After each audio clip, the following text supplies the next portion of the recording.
Welcome to Outside the Cinema, your weekly source for cult movie discussions. What's up, everybody? I'm Bill. That's Hello. Chris. Welcome back to the podcast. Yeah, we're here doing stuff. Yeah. We're doing stuff and things, man. So this week on the show, we have one Patreon pick, and then we had to shift our second movie last minute. Yeah. And I feel like whenever we have to do that, it's find the shortest found footage film you can and throw that in there. So our first pick, let me make sure I give it the proper shout out for this one. All right, so Video Dead, which is Ollie's pick.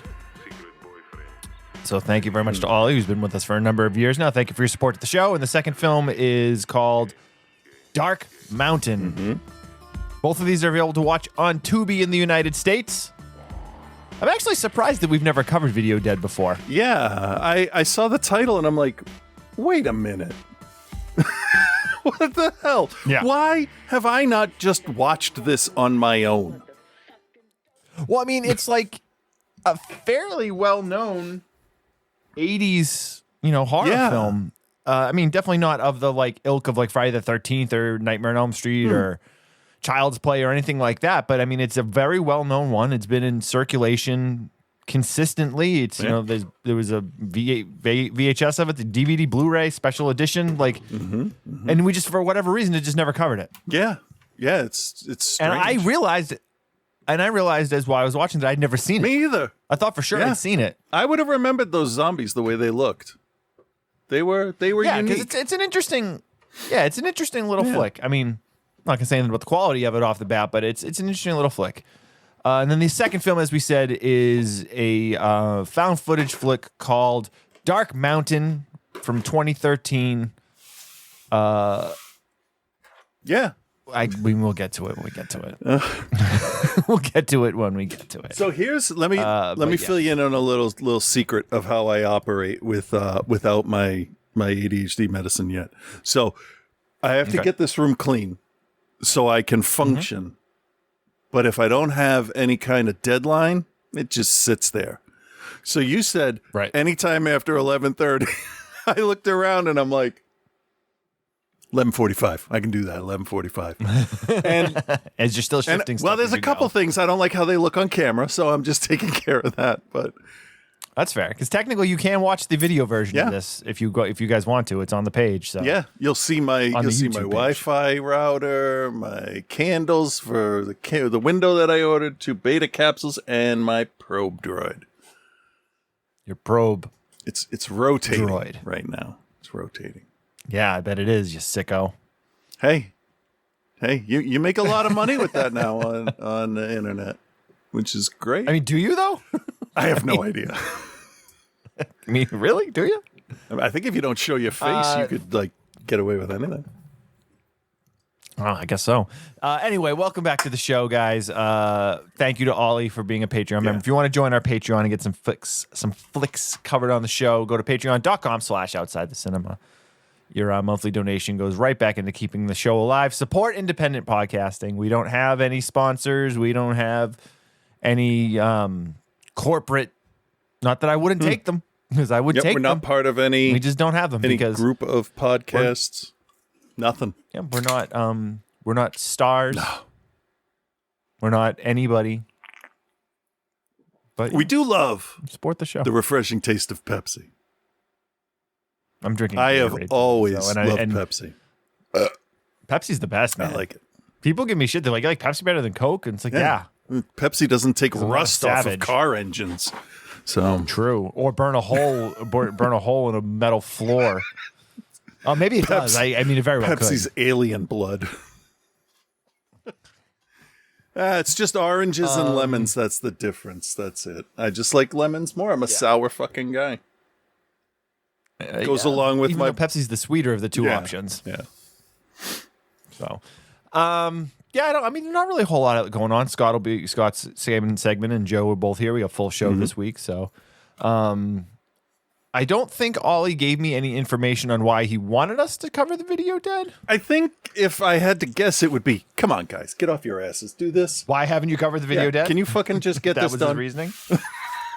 Let me just check. Shit. Check real quick here. What did you do? I just dropped like 40 stickers on the floor. Oh, it's just stickers. That's better than nothing. It's not just stickers. God damn it. Stickers? Stickers? What are you talking about? I don't know. What are you saying? So the new Patreon app is really awesome. Is it? In a lot of ways, but also a huge pain in the butt at the same time. Like, it doesn't seem to like match up with. Huh. So it's got like chat features and stuff. But like, so I'm trying to check the Patreon messages on our account. Yeah. And I can't seem to find it. That's weird. It says chats, new members. So shout out to Justin, who is our newest member, signed up about 3 weeks ago. But I don't have like a messages tab. Settings, support, log out, switch to member profile.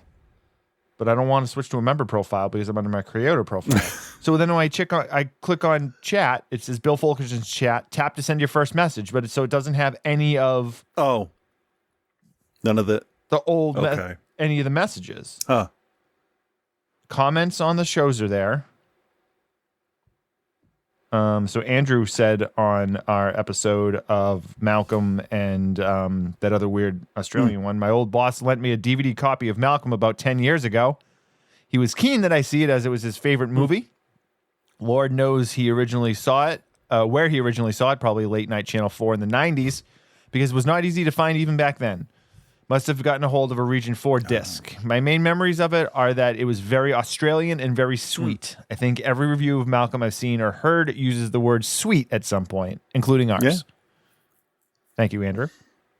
So I can see these comments here, but that's nothing else. Yeah, maybe it's going to take him a little bit to pull all of the old information into it. But it's not that new. Yeah, I don't know. It's not that new of a thing. I don't know. I have never used it. Well, Ollie, if you sent it, I'm sorry. I can't seem to see it right here. And if you haven't sent it, feel free to send it over. We'll read it out next week. All right. Well, let's get into Video Dead then. Sure. Is that cool with you? We have to. It's available to watch on Tubi. There's also a collector's Blu-ray available through Scream Factory, and then there's a cheap Blu-ray of it that's a double feature with TerraVision that you can get. Oh, that makes sense. This one's easy to find. That one actually makes sense. This one's easy to find. All right, here we go. Here's the trailer for Video Dead. Hidden inside the house at 21 Shady Lane Avenue is a black and white TV with the power to turn itself on and come alive with the dead, the Video Dead. But for the new owners, their first warning may be too late. Why did you kill her? You don't know what you're messing with.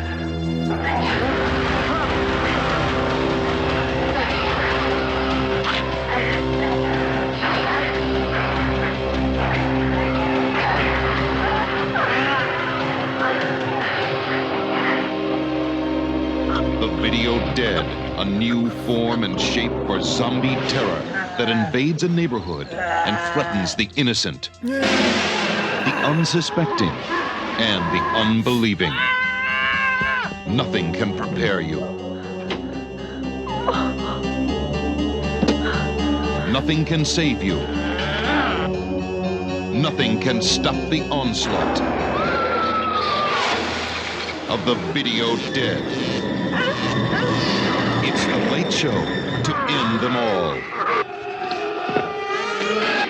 Look what's buried inside your TV. The Video Dead.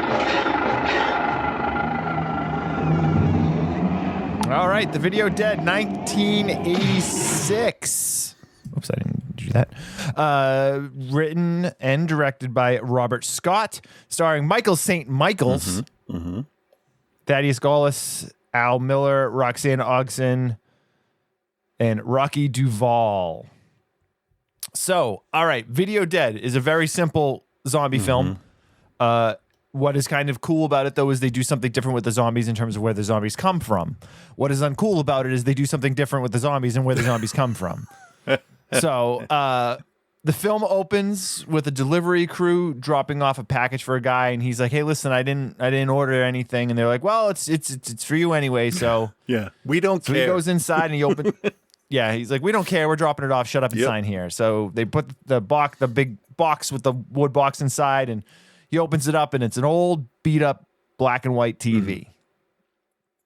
So he's like, and I think the actual thing he says is, "Why would somebody send me a TV? Yeah. I don't even watch TV." Yeah. But he did. He plugged it in. So, but he didn't turn it on. No, that's as far as he'll go. It turns itself on. Well, I mean, it's one of those TVs. If nobody's paying attention to you, you gotta do it one way or the other. So the TV turned itself on. It found a Reddit subthread and just went to town. What? It did. So it turns itself. I'm going to breeze right over that. Yeah, good. It turns itself on, and it's a zombie movie, just like any old random zombie movie. And he's kind of like, "What the hell's going on?" So he turns it off. Yeah. And it turns itself back on again. And he's like, "What the hell?" And then he unplugs it, and it turns off, and he goes to bed, and then it turns itself back on again. And now the weird thing is here, they come out of the TV. Yeah. So, like, he's in bed, you get some fog machine, some weird, like, electrical stuff, and these zombies come out of the TV. Yeah. I'm like, okay, we're early in the movie. They're not explaining why any of this is happening. I want to say the whole thing, like the whole premise of the movie is they come out of the TV, and they had a zombie coming out of the TV at the 7.5 minute mark. That's true. The remake of Friday the 13th. Was it even that long? I felt like it was even faster. No, than I that. paused it and checked. It was 6.5 or 7.5. But keep in mind, the titles for the remake of Friday the 13th didn't show up until 21 minutes into the movie, and we already have the prime plot point executed. I'm a big fan of. We're not going to waste any fucking time, and we're just going to do this. And this film does that. The issues come later on. So they come out of the TV. They use creative ways of it coming out of the TV where they lay it down on the ground so that, like, it could be somebody under the floor sticking their head up. And they do a pretty good job with what is obviously a very measly budget they're working with. And so all these zombies come out and they kill this dude. Yeah. They kill this dude. Henry was his name, I think. So all we know is that this TV, for whatever reason, is some sort of gateway for things to come through. The next morning, the delivery crew that dropped it off shows back up and is like, "Oh, how could we mess this up?" I'm like, I don't know how you can mess it up, considering you were a dick to the guy when he's like, "I didn't order anything." Yeah, I mean, it was supposed to go to some, like, supernatural study. Oh yeah, the SCP Foundation. That's where it was going. Yes. Yep. It was an anomalous television, to be fair. So, Warehouse 13, Twilight Zone, and Indiana Jones. You get it where it's going. Yeah. So, the guy's dead. They realize the guy's dead. Yeah. They don't confiscate the TV back or anything. And now we are introduced to Zoe and her younger brother. What was his name? Nick? I think so. No. Yeah, no, Jeff. Nick and Jeff. Oh, was there a Nick? Nick was the other movie. Nick was the other movie. That's okay. Zoe and Jeff, their parents are currently living in Saudi Arabia and on their way moving back. And they're getting this new house ready to go. So basically, we learn that Zoe is an incoming college student. Jeff is her brother. It's all that really matters. And they're moving into this house. So they meet the neighbor, the cute blonde girl that lives next door or whatever. The dog she's walking somebody's dog. The dog gets loose and gets eaten by a zombie in the woods because apparently after the TV, once they come out of the TV, they didn't go back into the TV. Yeah, that was the weirdest part of the whole movie, I thought. Yeah, they were just like out roaming around the woods. I'm sorry, I meant the interaction between the two people where the kid says, "I love animals," and she says, "I do too, but I don't consider poodles animals." And the other kid was like, "Yeah, fuck poodles." Like, what the fuck was that about? It wasn't that mean, but that was that was to, I guess, for us to understand that it wasn't her dog. Right. But all she could have said was, "Oh, hey, you want to come walk with me? I'm walking the Miller's piece of shit poodle. Well, and then when the poodle gets outside, she says that essentially, where she's like, "Oh, do you know whose dog this is? It's so and so's dog, and they're gonna be real mad that their dog got eaten by a zombie." Yeah. It's almost like this is the only dog we could get for the movie, and fuck. Right. It was like the director's dog or whatever. So, but here's the thing. So the dog gets loose and gets eaten by a zombie out in the woods. Now, there's no real like idea of the passage of time. Oh, not at all. But I don't know if you've ever bought and sold a house. I've done that now twice. Yeah, it's not fun. And it is a lengthy process, even when it's expedited. Yeah. It's not like getting an apartment. That's true. When like you can sign and just move in the next day. There's a whole process, and especially if the guy died in the house, and then whoever sold the house, whether it was his family or if he didn't have family, it was the state sold it. That's a long process. Yeah, there would have been an investigation so in my head, I'm into immediately, his death and all of that stuff. Right? Yeah, all kinds of stuff. But immediately in my head, I'm thinking like. So she says my parents bought the house. Like they say that the house was purchased. It wasn't like they just rented it out or something. The house has been purchased. Right. And I'm like, okay, now the dog got eaten in the woods by a zombie. So they've showed us the zombies are in the woods. But like, how long have these zombies just been hanging out in the woods and nobody's noticed what's going on? That was the worst. That was the least planned out part of the whole movie was these monsters get out of the TV through black magic or whatever. And then they don't do anything. They just hang out in the woods. They don't create other zombies. They're literally just undead corpses walking around with like they're more like meandering ghouls around the forest for infinite amounts of time. And they're just hanging out in the woods like they're, extras in The Walking Dead or something. And it's just it doesn't make any sense. They're waiting for the victims to come to them, but then they like don't wait for them to come to them. And they go it's get all them. Very like haphazardly put together. Yeah, I think this would have benefited from some early on character development, and then maybe intercut it with that paranormal research facility, because then there's your other stories that you can tell from that place. That sounds like a great idea, but. Sure, budgetary constraint, why not? But yeah, they introduced the crux of the story and then had nothing to do after is what I'm getting at. Yeah, so Jeff's in his room at the house and he hears this woman's voice talking to him with the very sensual 80s like aesthetic of Jeff, come to me. Yep. And he's like, hello, who's there? Like she can't find her inhaler.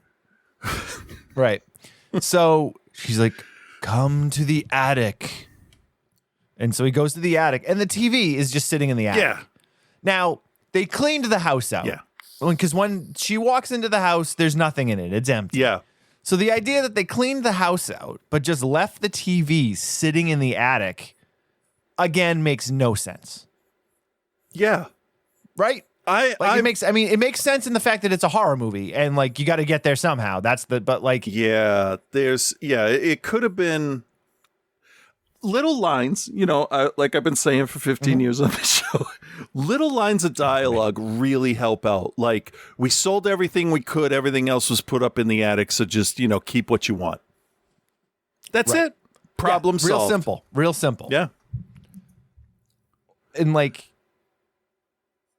it's so fun. The hills I choose to die on with certain movies. It's weird when we do that, isn't it? I sometimes wish I could see our listeners like while they're listening to the show and try to gauge when they're like, Bill. Yeah. It's called The Video Dead. Right. They don't care how long the house is in probate. There's zombies. They have an infinite amount of time to wait.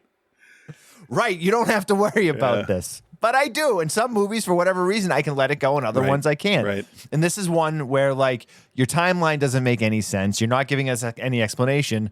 So it's going to just pile on every little thing as I go. I'm like, well, they cleaned out the house, but they left the TV. Yeah, it could have been. Why did they leave the TV? Because if there's no TV, there's no rest of the movie. Yeah, and it could have just to the girls. She's like, oh, did you know the guy that used to live here? He died like 3 years ago. Bam, there's your time frame. Or even, like, anything. Yep. Anyway, so he goes up, he grabs the TV, and it's a garbage TV. It's not even like it's a nice TV for 1987. brings it down into his bedroom, plugs it in, and starts watching TV or whatever. So then this girl appears on the screen and starts talking to him. And for whatever reason, he's not questioning it. Like, yeah, because he's not questioning why the TV's talking to him. It's the 80s, and he watched Videodrome, and he knows he just gives in to his boner, and that's it. It's a done deal. Right. And let's be honest, in terms of 80s women, she wasn't even anything special. So, like, she comes out of the TV and starts, I don't know, was she jerking him off or whatever? I don't know. And like, did she even get nude? She did. She came out of the TV naked, didn't she? Or she had like a shawl. I thought it was like white lingerie. Removed. This is how much I care about nudity in movies anymore. Yeah, it doesn't even faze me anymore, man. So she's, rubbing up on him or whatever. Yeah. And then like he's getting to that point where he's getting real aroused, and then she disappears back into the TV. Yep. Which now again doesn't make sense because the zombies came out of the TV earlier and didn't have to go back into the TV. So why did she have to go back into the TV? And then also, who is she? Right. Like, where did she come from? Why is she there? Why is she different than the zombies? Why are the zombies still in the real world, but she has to return? Again, don't expect any explaining because there isn't. Yeah, the any. woman doesn't show up again, right? And it's not shown. Well, no, she doesn't show up again because the other guy shows up on the TV and kills her. Oh, fuck, that's right. Yeah. And so for whatever reason, he's the good guy within the TV. Yeah. Okay. That stupid part's coming back to me. And so the dude Jeff is just like, who are you? Why did you kill her? Yeah. Who is she? Who am I? Where am I? Ah! I'm in a movie about a friggin' ice age.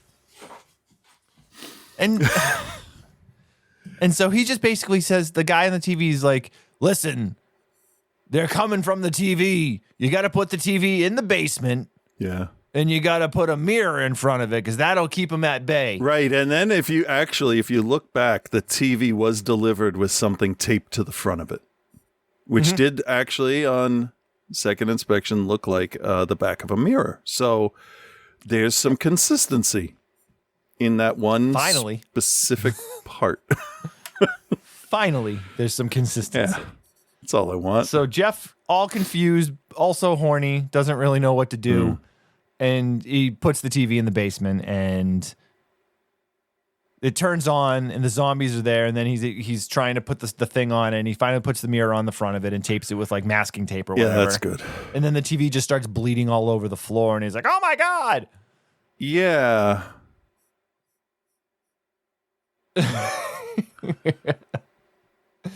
And I forgot. I watched this like 2 days ago. I forgot how nonsensical some of the stuff was that happened. Some of it, try all of it. So we had kind of quickly skipped over the part where this guy Josh, what was it? Josh Dan, I don't know, this guy Josh, Okay. Josh something, shows up and I drove here all the way from Texas to pick up this TV, and Yeah. you guys, can you give me the TV? And they're like, we don't have a TV. We don't know what you're talking about because it was before they found it in the attic. And they're just like, Jeff's just like, get the hell out of here, man. I don't know who you are. So he leaves. But then the guy comes back again after Jeff has seen what's going on. And he's like, yeah, so you were right about the TV. That's something's fucked. Yeah. And so he's like, all right, well, we got to kill everything, kill all the zombies. And like, for some reason, this guy knows what's been released and what's out there. Yeah. I like the idea of a Van Helsing trapped in a TV, but this is not how I wanted to see it executed. Right. So then the rest of the film is the two of them trying to track down the zombies or whatever, but then the zombies, for whatever reason, start killing everybody in the neighborhood. And again, Finally, they've been out there in the woods while this house went through probate. Cleared all its bank checks. Yep. Closing costs. Don't forget final the sales murder arrangements, investigation. Murder investigation, home inspection, all of these things. They've been waiting in the woods. Yeah. I think they had to wait for everything to clear probate. Taxes are settled. All right, now we can go kill everyone in the neighborhood because all the legal stuff is taken care of. Right. Because if you attack before, then it's just way more investigation and stuff. So Right. So they come into the house. They kill the parents of the blonde girl. They killed somebody else. Then they kidnap the blonde girl. Yeah. They kill everybody else right away, but they kidnap the blonde girl for some reason. Yeah, that's what I hate the most about zombies is how much they kidnap people. Well, it's like, how do they choose who they're going to kidnap and who they're going to kill? Why does my camera keep... And then, Keep but then they changing all color. sat down and had breakfast and shit. Is that later Who did? or now?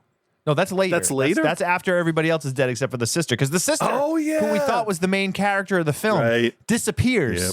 from like the 15-minute point to like an hour and like just disappears from the movie completely. And then comes back and is like, hey, I don't believe you. Yeah.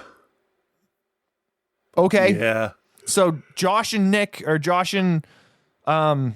Jeff are out trying to find the zombies and trying to find the girl April. Mm-hmm.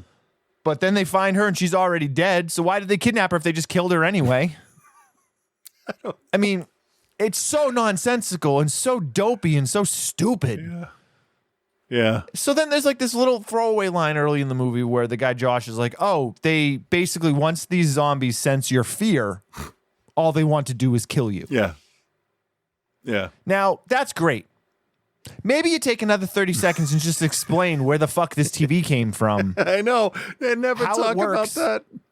They never even remotely get into any of like where it's come from, Yeah. what is happening. Yeah.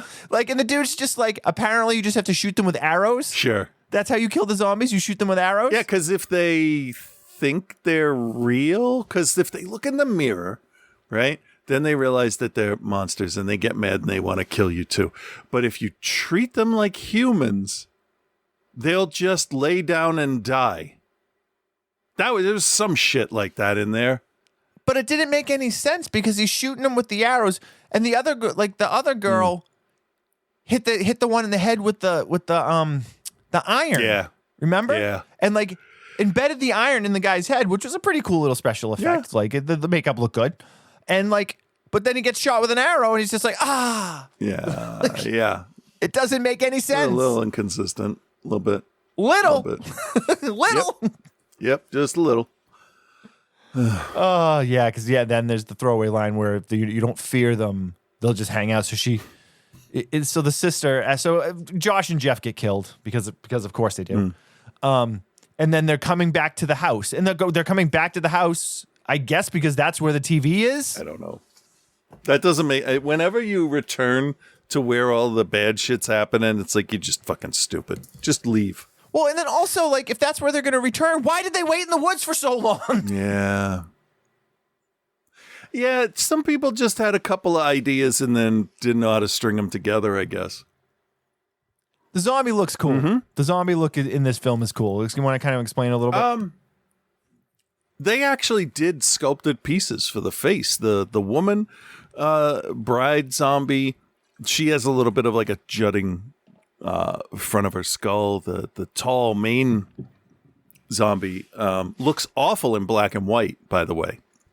But when he's out in the real world and all the browns and reds work together, it's actually pretty good. He's got like this hard edge, looks like a little bit sharp ocular, cutout, and the teeth go up the side of the left side of the face, and it's all pretty well done. It actually, the special effects, the makeup effects on the zombies, I think, kind of a little bit better than what caliber a movie ended up being. Yeah, because this definitely doesn't. This is not a high budget film by any stretch of the imagination. But it I think what they were able to accomplish with the makeup and the zombie and the effects, and then also I think the cinematography in it for what it is actually pretty decent. Yeah. The biggest issue with it is that the story just doesn't make any sense when you start to like not even split hairs. Just pay attention to it. Yeah.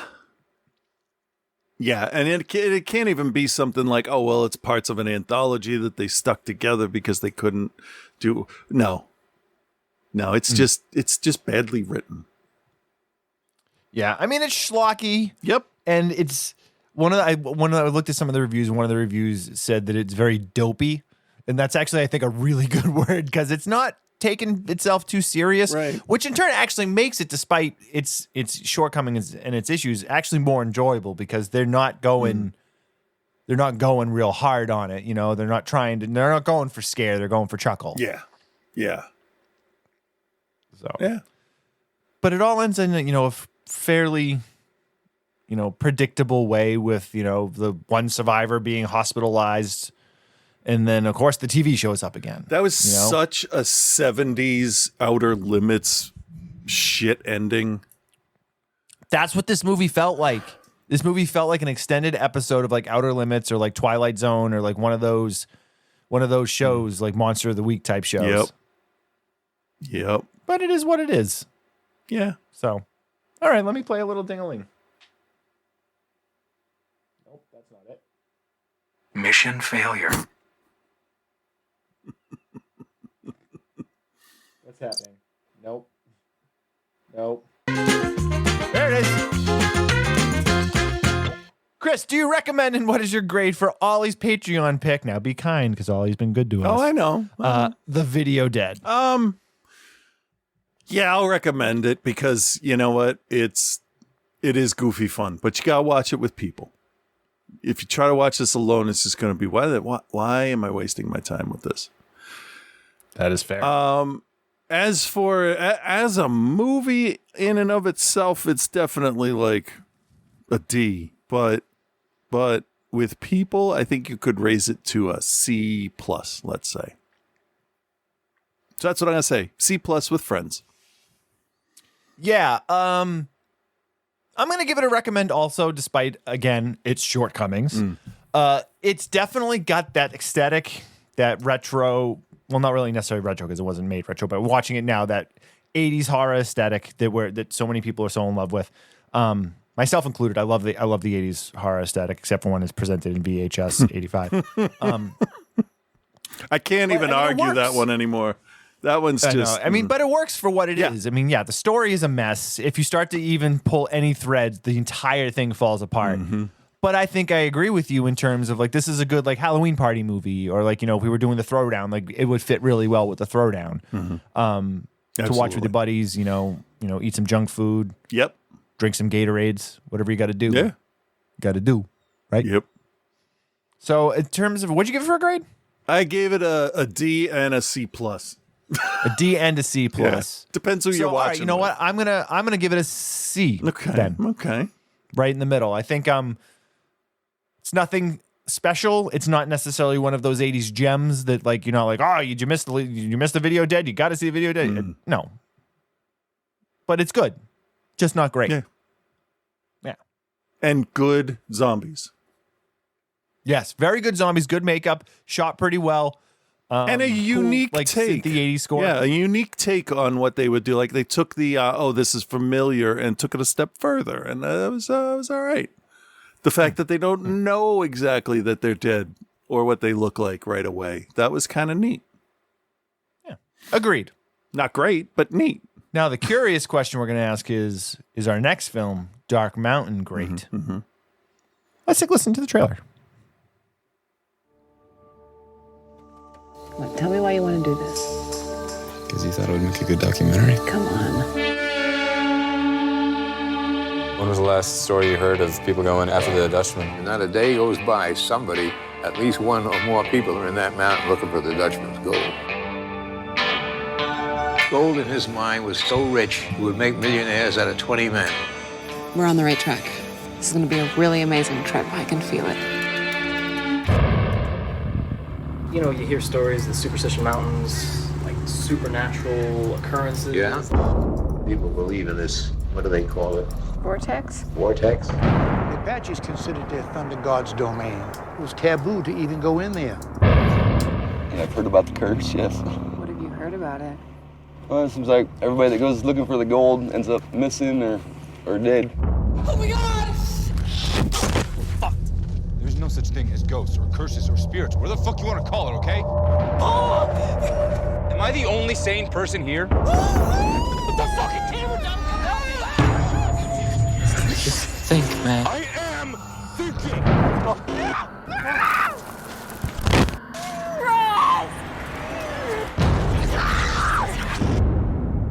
Remember this, once you step off that trail, you're in no man's land. Okay. Dark Mountain, 2013 written and directed by Tara Anise. She was also the producer on Queer for Fear, The History of Queer Horror, which was that Shudder exclusive documentary that came out last year, I believe it came out. But she hasn't really worked on a whole lot of other stuff. She was a story producer on a Nexium cult documentary. Producer on something called Housekeeping. Directed. This was her first flick. And It doesn't look like she's got anything out since her. Oh, she was she was also the director on Queer for Fear. Or one of the episodes. She directed one of the episodes and worked as a story producer in the others. All right. So don't know much about her. I do know this is her first flick. Yeah. And I'm gonna skewer it. Yeah. You ever watch those Stanley Severs videos? The was it Cinestakes? No, maybe on YouTube. I don't know. I think it's on Cracked, but like, he basically like he does the whole thing where he's like, and he's like, on the skewer stick this week is Super Mario Brothers, and I'm gonna skewer it.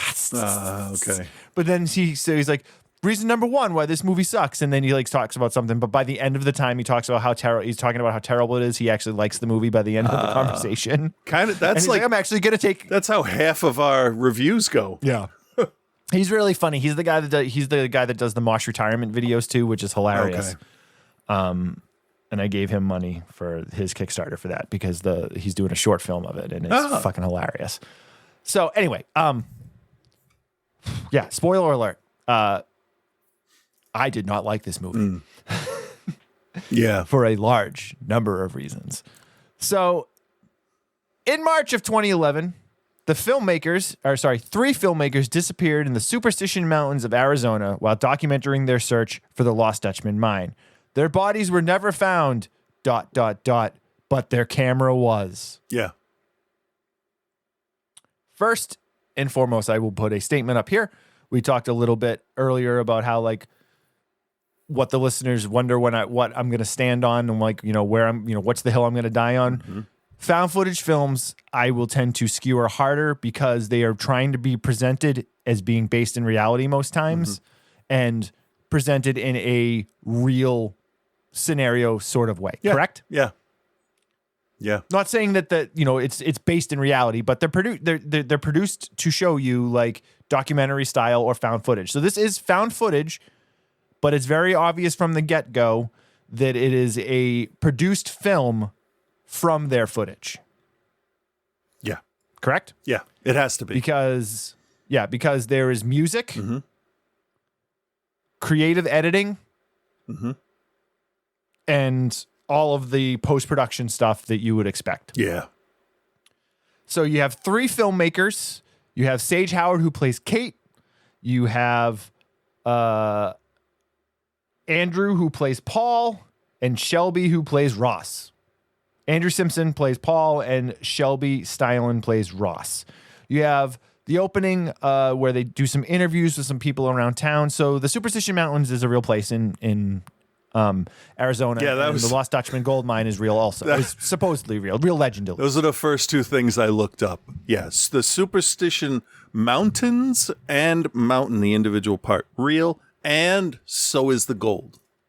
Yep. Or the legend of the gold is real. Yes. It's actually what no one knew is that it was Curly's gold. So, yeah, there's a legend about that. There's a legend about that.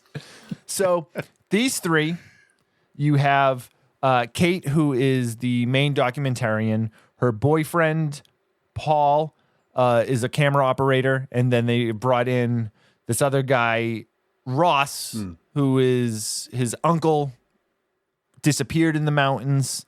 And so he is not familiar with the mountains, but wanted to be there as part of it. It's just the three of them. They are filming on one Canon camera. We know that because they show the camera, because they then also use smartphones to film a lot of the other things. And we know that when they're showing the smartphone footage, because for whatever reason, they decided to put a really bad Instagram 8mm filter over everything that is shot with the camera phones. Okay, I had a theory about that, but I'll wait till we get to it. Okay. It's not a good one, but I think I know what No. they were trying to do. Well, and then also when they show the phones that they're using to film, when they will show the phone footage and then show it from the other side with the Canon camera, we see that's, I mean, first of all, it's 2013. So we're looking at iPhone 4. I don't know. Yeah, No, but 4, maybe 4, yeah. We're not talking IMAX, iPhone Pro Max 14 or 15 here. There's no 3 cameras. It's the one single, what was that, an 8 megapixel camera or something like that? Not even, I don't think. Garbage. It's a camera from Garbage. 10 years ago.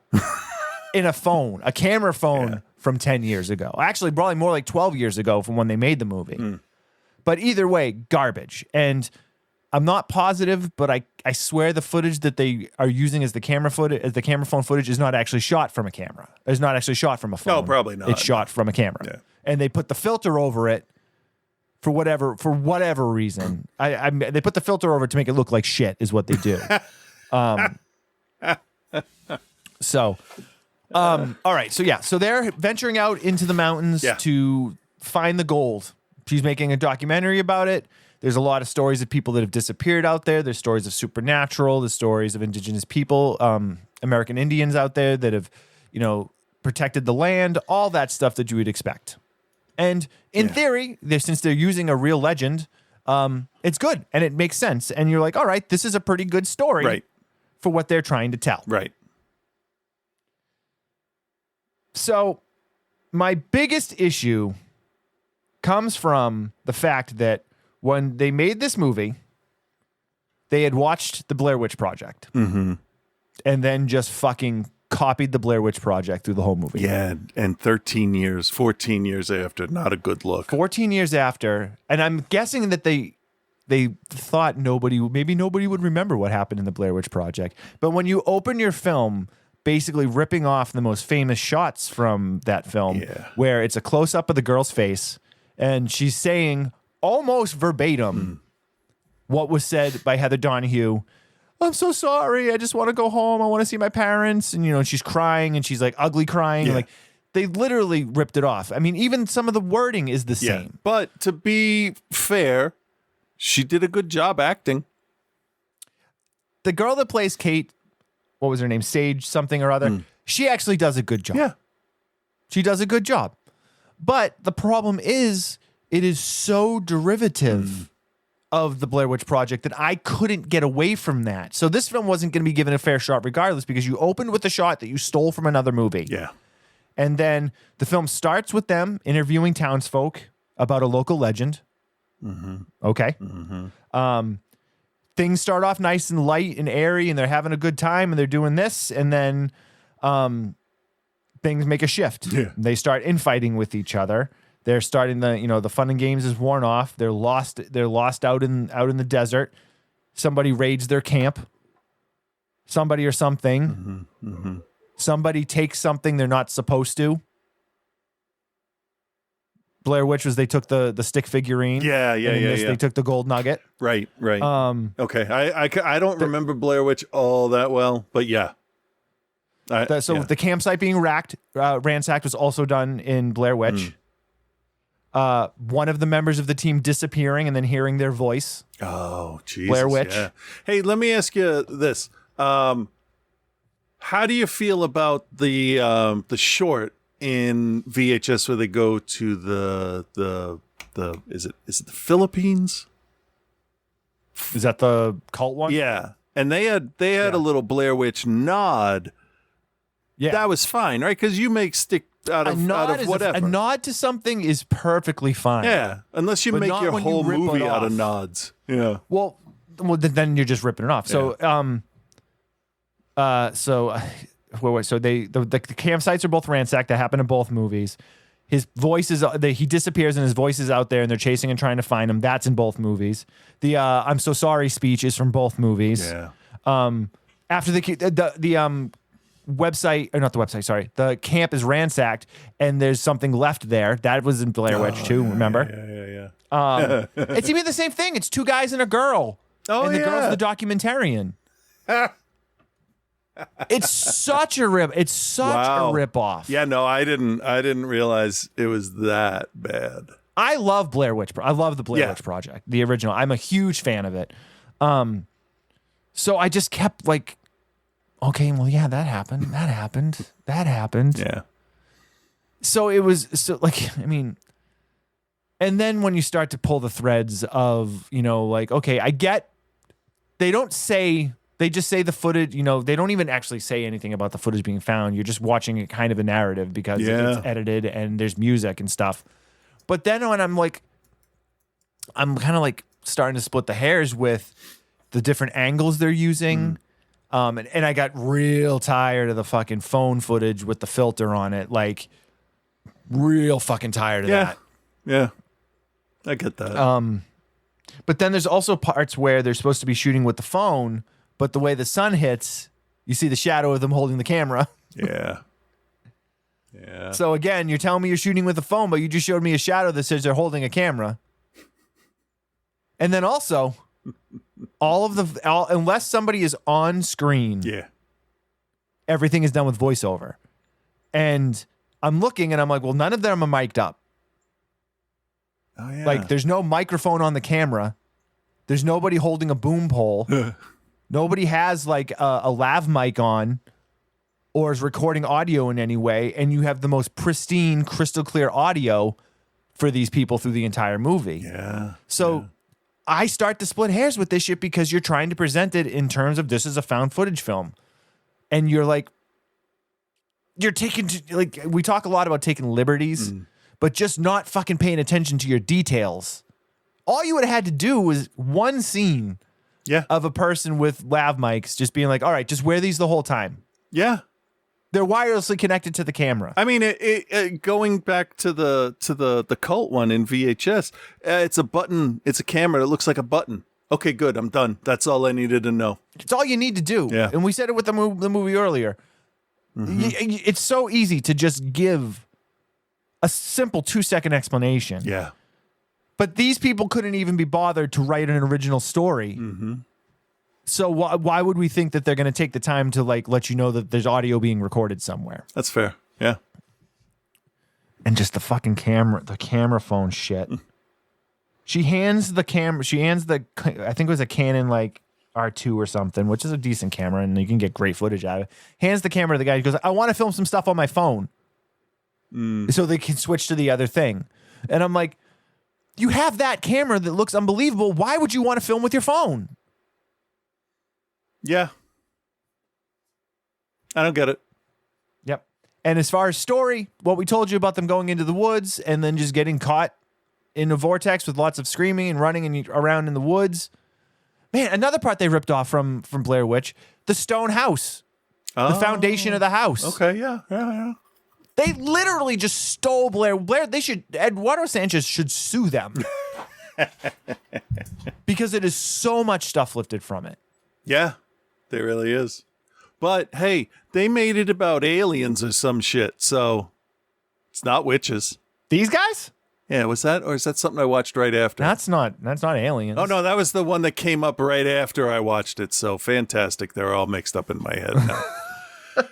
Because it was literally a bunch of people going out to the desert and then there were lights in the sky. I swear they were filmed in the same spot. They might have been. I mean, it's just the desert. Yeah. The cast, I guess, the girl does a good job. The cast is fine. They're doing the best they can with what they're given. The guy that plays Paul, who's the boyfriend, like they start to give you the like, so there's a point where he's like, I'm tired and I just want to go to bed. And then the girl is like, I'm going to stay up and, watch the camp. And then the other guy's like, yeah, I'm going to stay up too. I'm not tired. And he immediately kind of gives it the side eye. He has no reason to give it the side eye at this point. Yeah. But it's like, oh, okay, well, the two of them, there's something going on with the two of them. But then, like, the next morning, like, he's kind of like, there's something happens overnight where he disappears and they just find him eating some sort of bloody thing randomly out in the desert. Yeah, it's not explained. There's no other blood. Nope. There's no creature. Whatever. And he's wearing the same shirt the next morning and it's completely clean. Yeah. And he's completely clean. And another thing, these people are out in the desert. Nobody's carrying water. No. Nobody has a backpack with supplies or snacks. That's not true. The guy, Paul, is wearing a Camelback. Oh, okay. Okay. That has a liter of water in it, maybe. There's 3 of them. He never once shares it with anybody, except then there's a point later in the movie where you hear voiceover of him, "I'm thirsty, can you give me some water?" I'm like, motherfucker, you're the only one carrying water. Yeah. Yeah. And another thing. Yeah. No, and then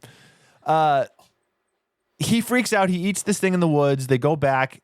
They don't really even question. Like, he doesn't seem like he remembers it, but they don't question him at all about it. That's and for a film where they very specifically are like, film everything, make sure we get everything on camera. And she's talking about how she needs to get her ending for the documentary, and she has to. They don't ask any questions about anything. No, like, how did you get out there? What do you remember? What were you eating? Yeah. How? What? Where? Why? Anything. No questions at all. Yeah. If you're going to give your characters, if they have to stay in a certain area, you got to figure out how the fuck you're going to make them stay and not make them look like idiots. Right. Right. Because there's too many found footage movies where, like, oh, did you see that plate fly across the room upward in a way that isn't possible physically? I'm going to go take a nap. Right. It's like, I'm going to go play Minesweeper. Yeah. So then there's a scene. So at the morning after they find him out in the woods, they're trying to get out of there or whatever. And then Kate and Ross are like all handsy with each other in front of him, where like she is very much like when he's like walking, like she puts his hand on her leg and then he like puts his hand on her back. And I'm like, okay, well now like the guy has a right to say something because they're doing it in front of him, and you just wouldn't do that with like, you just like, if your boyfriend is there, whatever, you know, whatever people do, whatever. But like, you're there in front of your boyfriend. They don't have an open relationship, and she's all handsy with this guy. And then was like, when he's like, oh, well, there's something going on with you two. They're like, no, they're not. Yeah. Well, I don't know what you're talking about. And then another thing. There's a scene where they go into this cave. That's where he finds the rock with some gold speckles in it, which is the thing that he takes out that is supposedly caused all the problems. Yeah. She thinks she sees something on the camera. They go out and they're like, what happened? She's like, nothing. And then later on he asks, he's like, what did you see? And then she's like, I thought I saw somebody or something else in there. And he's like, did you watch the footage? And she's like, no. And he's like, why not? Like, you have a great scene right there where now you have, okay, I'll film you watching the footage on your phone while you watch it back on the camera, and we can see what actually happened. And you have a great part for your documentary. Yeah. No, none of that. She's like, I'm just going to watch all the footage when we get home. Yeah, that was the you thought you saw something, and now you don't even want to explore it. Yeah. Yeah. That was asinine. The dumbest possible person in a movie I've ever seen. Oh, unbelievable. Oh, I saw unbelievable. Did you see that thing? What did it look like? I don't know. It's not like, you know, we recorded it or anything. I know. Then she's just like, oh, never mind. It's fine. Yeah. Ugh, annoying. That's what I say to that. Yeah. Do I have another thing with this movie? I feel like I probably could if I tried. Yeah, you probably will come up with something there. All right. Well, in that case, let's just yeah.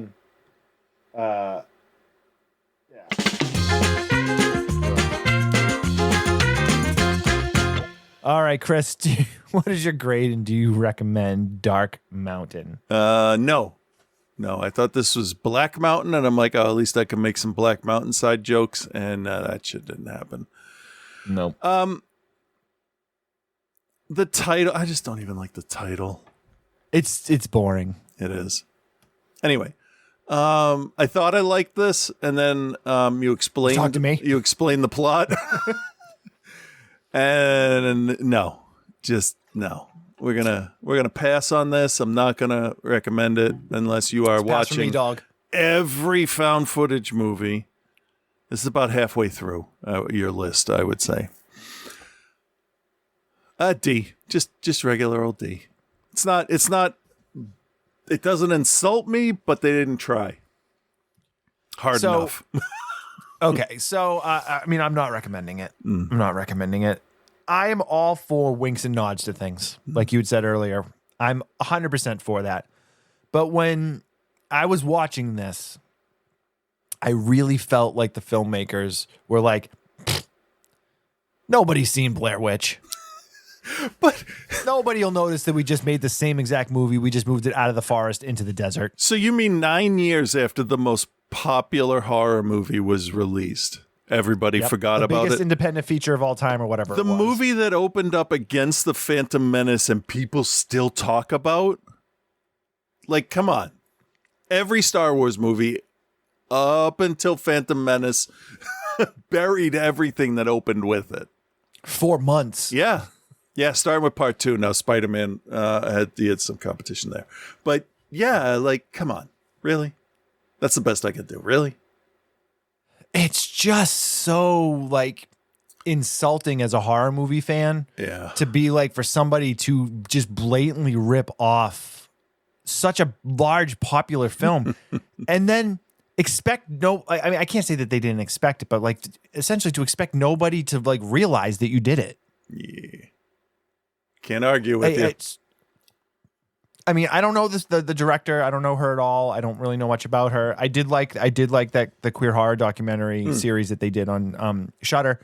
But I mean, it's just it's insulting. Like, this movie gets an F from me because of how insulting it is that you just ripped off a more popular film and expect it just to be okay. Yep. There's so much wrong with it. The storytelling is lazy and doesn't make any sense. You basically are hoping to get scares out of using like 1 or 2 jump scares and then also just using the darkness around them out in the desert to hopefully create some mood, but you don't create any mood because you don't build the legend up enough to give me a reason to be like, oh, well, that's one thing that Blair Witch did very, very well, is they built this lore into the story. Yeah. Some of it came outside of the film, but even if you just take the film at face value, you're given a ton of information at the beginning from the interviews of people and, you know, the background of the area. Whereas this, it's like, yeah, they're like, oh, there's the, you know, the mines out there and some people have disappeared. And then you're just kind of like, okay. Yeah. And I'm sure there's enough local legend stuff that you could have mined from the story and, you know, done something with. Well, and like we said, it's also only an hour and 19 minutes long. Maybe you put in 11 minutes more into this and you are able to open all that up. Yeah. Because then everything just comes to an end so quickly.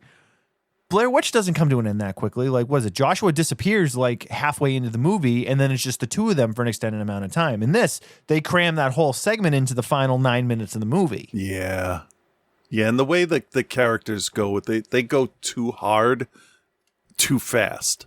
Right. And I also, again, we talk a lot about, you know, what should be explained and what shouldn't be explained. There's a point where they find this like metal, like small metal door, not door, but like almost like a yeah, like an escape hatch, a little tiny, like an escape hatch or something thing in the middle of the desert, and then you hear the guy's voice from it later in the movie, but they've never gone back to it to give you any type of explanation of what it is, where it came from, why he could possibly even be down there, how he would possibly get down there. Like, you don't get any of that stuff. Yeah, that I did not like that. They just kind of, oh, we'll try to get you out, and then they're running away like 2 minutes later, and I don't know what happened. And there's a bizarre scene too where like it opens itself and the two of them get blown back. Okay, fine. And then Ross is trying to grab the girl to pull her over to him because it's like kind of looks like they're being pushed away or something. But then she shakes him off to grab the camera, and then she can't find him. And then it just all ends. At least in Blair Witch, like that final scene in Blair Witch is such a divisive thing from people and what it actually means, where she goes into the house and goes into the basement and he's standing in the basement facing the wall. But it all ties back into earlier in the movie with the legend where the idea that Rustin Parr would make the kids face the other direction so they wouldn't see what was happening. Yeah. Like, so it all ties together. Like, so they ripped this movie off. They ripped Blair Witch off like almost completely, but then also didn't even put in any of the subtle nuances that made Blair Witch enjoyable. So it sucks. It's an F for fuck you. All right. All right. Speaking of fuck you, Joe. Oh. He's back. I think this is the last week for the house movies, if I'm not mistaken. We'll find out. Well, hello, Bill. Hello, Chris, and hello, OTC Nation. Your boy Joe here, and this week Bill took me to a house that is oddly in the middle of nowhere. So he made me watch House 4, The Repossession. Well, now it's just a contest to see who has the cuter subtitle. House 2, The Second Story, or House 4, The Repossession. I'm going to go with part 2 because it doesn't conjure up images of a family living on the street because of late-stage capitalism. Still, both cute subtitles. Makes you wonder if House 5 will be called, like, House 5, The Balloon Payment. I think only people stupid enough to get an adjustable rate mortgage will understand how scary and apt that title is. Leave me alone. It's 4:50 a.m. These are the jokes right now. It kind of boggles my mind that in 2023, with as many streaming services there are, and the demand for content having never been higher, that there are still some movies that are, kind of hard to find. Yeah. I mean, I get that some movies get held up by, like, petty schoolyard fights about who owns rights, and others get lost in mergers and acquisitions, see above regarding late-stage capitalism, and some even just actually get lost. Like, not in a metaphorical way.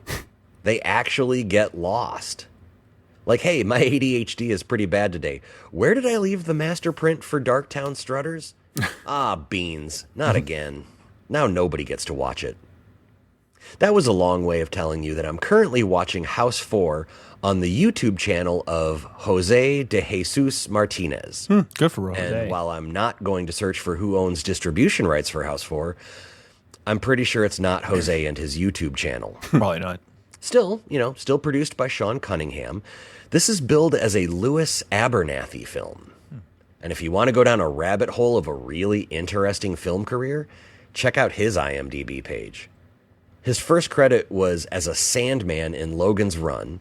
He was in Close Encounters of the Third Kind. He was in the George C. Scott film Hardcore, parts of which were filmed in my hometown of Grand Rapids, Michigan. And he was in fucking Titanic. I don't remember More on top of fucking that, Titanic. He wrote Deep Star 6. Oh, okay, fair enough. Which, depending on your tastes, is kind of a variable level of awesome. And boy, in this movie they definitely made some choices. After The Second Story and The Horror Show, we're back to following Roger Cobb for... Wait, never mind, he's dead. I started watching like, oh cool, we're back to the OG storyline. 5 minutes later, after a flaming car crash, we see his wife sign papers to take him off of life support. Like, Roger Cobb sticks around this film just long enough to refuse to sell a house that isn't the first house. It's his dad's house that he made a blood pact with the Native Americans to never sell. Okay, fine, that's probably going to get silly goosed up, but weird is that this house is just plopped onto a dirt patch in the middle of nowhere. Like, I can't accurately describe it, and I'm having trouble coming up with something funny to describe it. Just like, imagine you're on the back 40 of a ranch in Southern California, like in the desert, 20 minutes by ATV from the nearest form of anything, and you go, wow, what a great spot for a house. I'm sure getting electric run out here will just be a breeze. His wife and daughter choose to live in the house, and I'm sure it's going to be fine. Side note, the kid is now in a wheelchair after the accident, but the chair she uses looks like it came from the set of Little House on the Prairie. Like, this chair is wicker, for fuck's sake, and I'm not even kidding.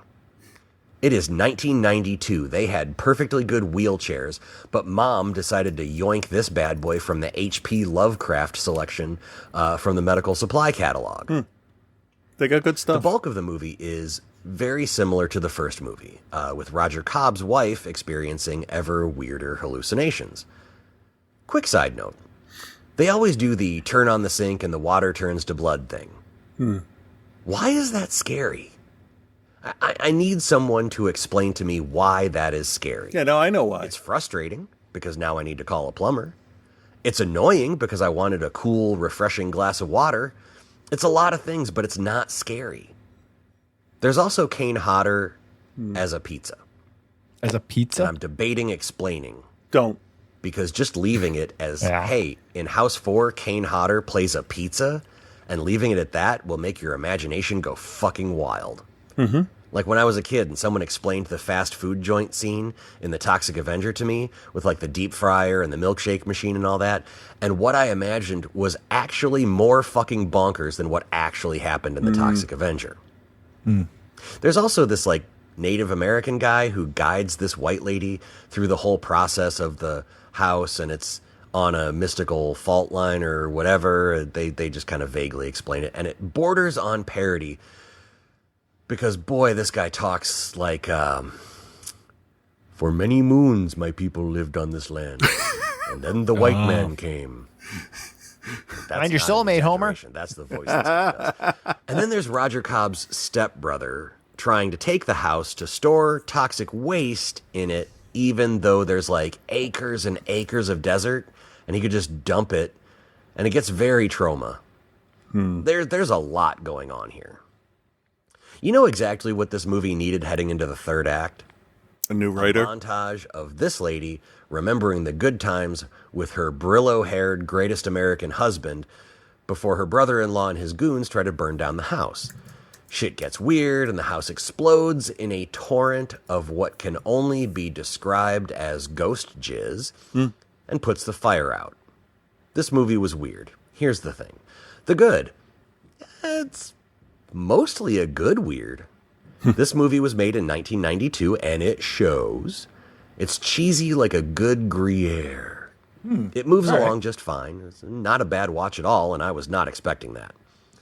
The bad. At times, it is weird in the, hey, look at us, over here. This is odd, right? This isn't normal storytelling. Please notice me, senpai. I'm being weird over here. House 4 passes the test. Apparently, they're making a fifth one that is to be released in 2024. Not a remake either. Now, that's refreshing. Interesting. And that's it for House for now, I guess, until the fifth one comes out. Which leaves us with Bill. What's next, my brother? All right, I'll explain it more momentarily, but you're going to do the Shining franchise. I'll explain momentarily. All right, OTC Nation, you heard the man. I'll be back with that next week. Until then, be good, everyone. So, Joseph, your assignment is as follows. The Stanley Kubrick version of The Shining, to be followed by the 1997 TV miniseries starring Wings star Steven Weber, and then Dr. Sleep. Specifically, though, I really am interested in, I don't know, now, I've read The Shining. Chris, have you read the book? Yeah, like super long ago. Okay, I don't know if Joe has, but Stephen King notoriously hated Stanley Kubrick's version of The Shining, and then praised the TV miniseries version of it. So I'm kind of curious that, some of the major differences between the two, things that were more fleshed out in the 3-part series. And also now, Joe, at your discretion, the Shining miniseries is essentially 3 90-minute films. So you can break it up over 3 weeks if you want to bang it out all at once, however you want to do it. And then Dr. Sleep, if you can do either version. I know there's a director's cut that's out there, but I don't really care either way. So, but just kind of like, why did King love this and why didn't Kubrick's one of the greatest of all time. What's the dealio? All right, cool. Yeah, here we go. Okay.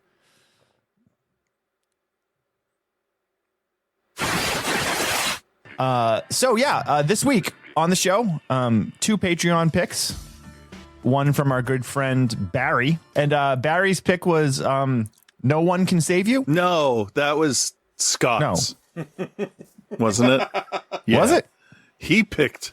Did you just ruin the joke that I was going to run through the whole show? You sure as hell did.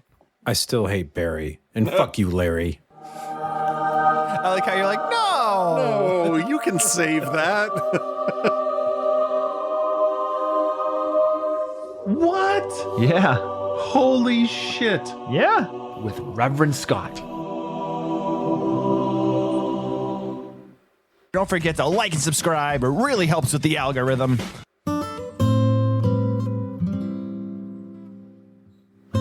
Hey there, Bill and Chris. This is Reverend Scott. And boy, oh boy, it's going to be an odd one this week. Cool. You guys really screwed up my plans last week. If that's how you're going to start, I don't want to hear what you have to say one way or the other, honestly. I don't want to hear it. You're the ones that covered the movie that I covered last week, so I can't really talk about that again this week, but I'm gonna. Then you covered the movie I was going to cover this week also. Oh, on top of that, you made sure that people thought that the worst movie was my suggestion. I don't understand the logic in that sentence. One is from Scott, one is from Barry, because I liked one and didn't like one. Yes. Right. So therefore, the one that I didn't like was the one that Scott picked. And I was going to say that Scott needs to be more like Barry. Keep that up and you won't be able to find my segment at the end of the show because it won't exist. Hang on. I got to find Scott's segment. Look in the trash. Anywho, let's talk about the one that I reviewed in depth last week right along with you. No One Will Save You. Be able to watch on Hulu. Fuck Hulu. So if you're interested in what I thought, and you should be, then listen to my segment from last week. But if you're interested in what I thought about what Bill and Chris thought about No One Will Save You, then you're in the right place. And I fucking love that. Yeah. What I love is that Brian Duffield not only wrote this, but also another one of my favorites from 2020, Love and Monsters, which you really should watch. I'm serious. That's a good fucking movie. He also did The Babysitter in 2017 and 2020 both. Brother was busy in 2020. And if you haven't looked at it yet, check out the No One Will Save You script. It's really interesting to see how he took this lack of dialogue and instead filled the page with sometimes full pages of things like she can't move, just written over and over across every single line with just various descriptive accounts of what's going on sprinkled throughout the page, like things that the aliens are doing or sounds in the room and such.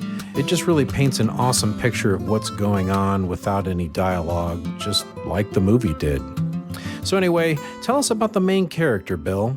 From what we can tell, she's living home alone she lives alone in a home. Yeah. At least Chris put in some effort to non-verbally explain what this movie was like. She's woken up in the middle of the night with some sounds in the house. So obviously at first she thinks, somebody's coming to her home. Damn, you all right over there? But then Bill chimed in with all this crazy conspiracy theories about what's quote-unquote really going on in the movie. Oh, well, she's in a mental asylum the whole time, and none of this is real. Then Chris somehow seemed let down because none of those conspiracy theories turned out to be right. You can just watch it as a straight, boring woman versus aliens movie, and it's gonna be boring. But at the end of the day, you both gave this high grades. So I'll give your review a high grade of an A. And unfortunately, it was Scott's suggestion. So I know, huh? We're never gonna. I don't like giving him his dues. All he did was watch a movie. He didn't make it, and then suggested it to us. Yeah, but he didn't make it. Come on. That's true. He didn't make it. Why don't you make something, Scott? Yeah, I know, huh? Jeez. So, like I said, your review gets a D-. Moving on to our other movie, VHS 85, the prequel to DVD-R. Tell us about that plot, Bill. Here is a film series that has so much promise and so many good ideas going for it, but yet every time we try to execute it, we put less money into it and less ideas into it and try to cram more bullshit. Yeah, what I don't understand is why they don't solicit. I'm going to stop you right there. This is where Scott's going to tell me they already do. The next word was going to be hookers. So this flick starts out pretty strong with the Undead Lake thing. By the way, I don't really care what these shorts were actually called. I'll just call them whatever I want. That's fine. So yeah, the Undead Lake thing. I like the look of this. There was some good foreshadowing, and when the killing starts, it was very well done. It had a strong sense of tension, along with some well done special effects. Or at least they were well done enough to be hidden by the shitty looking video. And it had a pretty good twist and payoff. Then the linking story of the Undead Lake was the Killer Cult of Seven, or whatever. I always enjoy these kind of upper-class, normal, happy families that actually have the deep, dark, secret trope. That's the one thing you guys didn't mention is how that girl kind of got infected by the water. There's actually a little kid at the party outside that comes up and shoots her with the water gun. It's the same water gun that those young people used at the beginning of the movie. But instead of being full of vodka, it's full of lake water. She turns to look at the street and barely sees that camper driving away. I'm assuming they're also the ones that called the cops to get that firefight started. I enjoyed seeing her realize that she couldn't die at the end. But I really wanted more after that. But it just stops. Oh, okay. They're going to fuck me on this and not tell me what happens. Total Copy was apparently the tape all of this was recorded on or something. I don't really think it played off like that for me. Nope. But, whatever. Next, we have another interlude with Total Copy, which is basically about this shape-shifting creature that they've named Rory and how they should treat it. And Total Copy's... Yep. Total Copy's directed by David Bruckner. He did The Ritual and the Hellraiser remake, according to you guys. I didn't check anything else, so I'd just take your word for it. So this guy has a great pedigree for sure. And while I liked how the short was filmed and the intrigue, there just wasn't enough payoff to it. Just took too long for my taste for anything to actually happen. Okay. There's something. It took a long time to get there. Predictable and just not original. Speaking of predictable and not original, the Mexican underground TV crew won. Ahorita TV.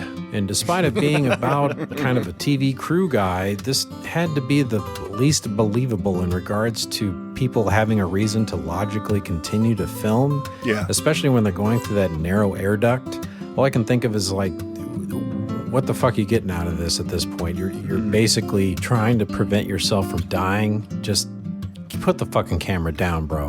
Right. Oh, and lastly, there's the quote-unquote god who looked like a fucking 1980s WWF star. It looks dumb. Yeah. After that, there's the virtual world demonstration death or something using the iPhones. Did you hear that they were iPhones? Because she was using iPhones. That was... Oh, man, that made me so That angry. was real. Before 85. That was real? The gloves, the visor, the VR, all of it was available from like 75 on. Still doesn't save this one. One decent death scene can't save how stretched out this felt. It's like a 30-second clip made to last several minutes. And the audience just sits there acting like they don't realize that the woman was horribly murdered in front of them with her limbs literally ripped from her body. I'm not buying it. Trash. Lastly, there's the Premonition Video Dreams. Along with the Undead Lake and Family Cult of Seven, this one really made the movie for me. I really like the mystery of how could they have a video before the murder happened. I even like that the guy was trying to think, did they recreate this preemptively perfectly on video before committing the murder? Because he just couldn't think of any logical reason this could exist. I just wish the kid had kind of looked a little less goth looking. It was comically over the top, but you know what? I'll let it go because it was the 80s and I miss goth kids. It's a great concept. It looked great. Great execution. There's even some Inception style premonition video near the end that I really enjoyed. You're totally right that this could have been a feature-length film or at least used as the wraparound. Kind of keep coming back to him getting new videos and unearthing more details about what's happening or something like that. Unlike Total Copy, which fucking sucked. Kind of like VHS 94. It just felt like there really wasn't any wraparound. It's just like another story. They just kind of interweave through it. And it's kind of fucking useless. I'm not about that. I really like it better when they do something like in part 1, which is by far the best. There aren't many wraparounds in this series that I actually like. They just need to stop making the wraparounds its own unrelated story and make it about how the tapes are found, why they're forbidden or dangerous, and why they're watching the tapes. And no shape-shifting weirdos named Rory watching exercise videos. All right, asshole, I fucking get it. So despite there being a few poorly done shorts, the ones I liked really elevated VHS 85 for me. partly because I watched it directly after watching VHS 94. Okay. Which was by far the worst in the whole fucking series. Even worse than 99, because at least that had to hell and back. Yeah. So I give VHS 85 a C+. Borderline B-. It just has too many bad ones outweighing the good ones. Yep. That's too And high. Your review of VHS 85 gets a B. I'm always excited for a new entry into this series regardless. I don't know. Which is already in they're production. Still making them. We watched it. Okay, that's it for me this week, but tune in next week when Bill and Chris try out their own spin on the VHS series called OTC 77. Chris, you ignorant slut. All that and so many more ignorant sluts. But until then, peace and love, guys.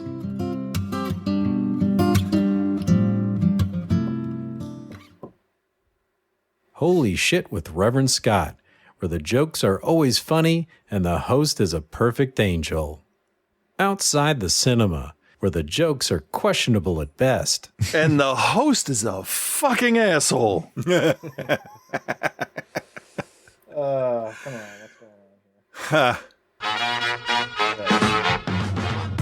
All right, guys, thanks for hanging out. If you are not a member of the Patreon, join the Patreon at patreon.com/outside-the-cinema. Facebook, go to groups, search Outside the Cinema. That's really all that matters. Yeah.